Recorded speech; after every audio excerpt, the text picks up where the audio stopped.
Hello, my name is Chloe Starnes, and I have the impossible task of introducing Lily Van Brocklin.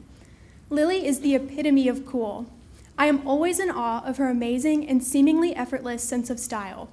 She's grown so much from her middle school emo phase that you wouldn't even believe she used to be the Pierce the Veil obsessed, Galaxy Vans wearing, side banged, and purple dip dyed hair Dan and Phil fan.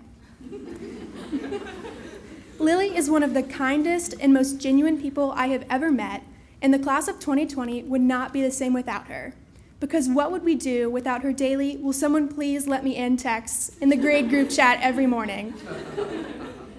I know that she's about to grace us with beautiful words of wisdom, so it's my pleasure to introduce Lily LaFleur Van Brocklin.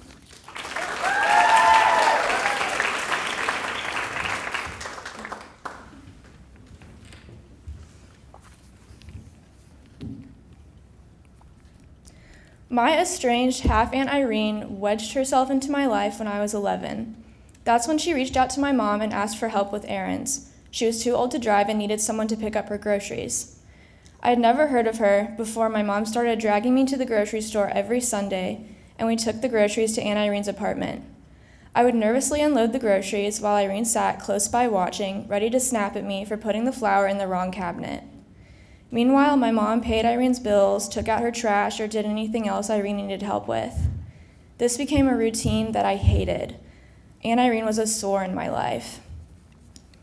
Irene's apartment had her husband Bobby's yellowing college degrees hanging on the wall, along with pictures and poetry by her son, Bobby Jr. Irene was in her mid-80s, so I always assumed Aunt Irene had simply outlived her husband, but I sometimes wondered where her son was. I never bothered to ask, though. Every time I got near Aunt Irene, her Chanel No. 5 perfume stung my nostrils, and I silently cursed old people everywhere for smelling so bad. I assumed people enjoyed my smell, the sweet, sweet stench of Teen Spirit, pink crushed deodorant tinged by the essence of McDonald's French fries.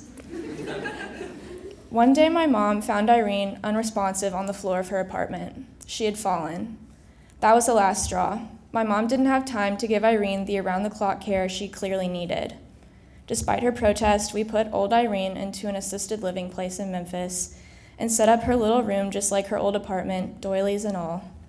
She was really happy about that. She even gave me one of her glass ballerina figurines to keep. My 13-year-old self kept it in my room hidden under a pile of clothes because my mom wouldn't let me chuck it in the trash. When we visited her at the retirement village, I sat at her little mahogany table and did my homework. Meanwhile, Irene just kind of lay there on the sofa, and my mom yelled at the nurses to feed Irene, even when she says she isn't hungry for every single meal. Irene's neutrality to her situation was short-lived. Because her health kept worsening and her money was running out fast, eventually we moved her to the nursing home. That place stunk. The halls were littered with subdued wheelchairs.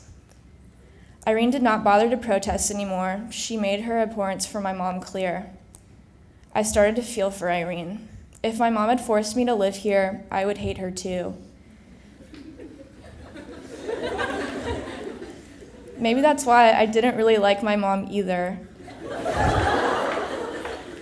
Because she always made me do the hard stuff, and I never wanted to admit it was for my own good. One day, a priest came to talk to Irene, and I heard them talking about Bobby and Bobby Jr. The priest said Bobby and Bobby Jr. were waiting for her. After that, Irene smiled and said, "Nell, you and Lily can go home for the night. Bobby's here now." Irene finally found peace in the nursing home of all places. If she had never gotten that peace, she would have died on the floor of her apartment that day she fell a couple years ago, completely alone and miserable. Miserable like she had been ever since that day, 30 years ago, when Irene got a call at her ballet studio, telling her her husband Bobby and her only son Bobby Jr. had suddenly died in a car accident. I was 15 when my mom and I were the only two people at Aunt Irene's funeral. I had the glass ballerina figurine in my hand. As a selfish adolescent, I had no idea what Aunt Irene was teaching me. Empathy is so unbelievably important, and I'm so glad that I learned it from Irene. The next time you find yourself annoyed or angry or worse, remember that everyone has a lesson they can teach you, even half Aunt Irene's. Thank you.